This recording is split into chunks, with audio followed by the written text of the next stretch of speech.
In this video, we're comparing 4 different types of floor harps.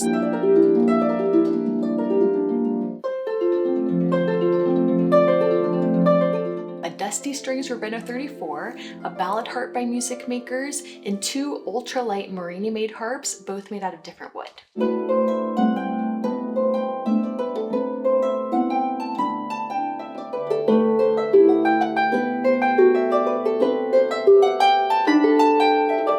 It's so fun to explore the differences between these harps. Each one has its own unique voice, and so there's not one that's better than the others. It just depends on your own personal taste and budget.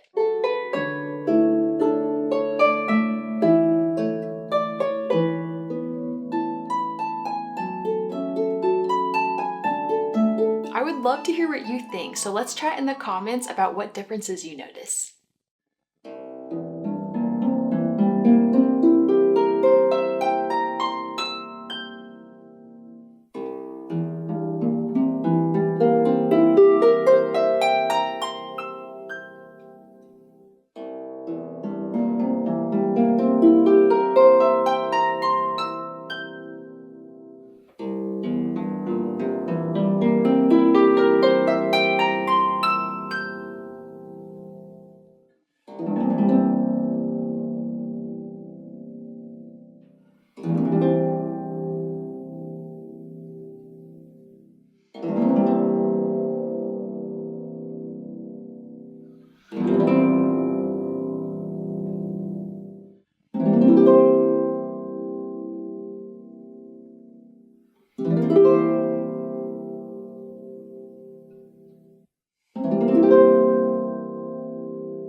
Want to hear how 2 other floor harps compare? You can click here to watch Christy Lynn compare a Music Maker's Dolly Hybrid with a Lion and Healy Ogden.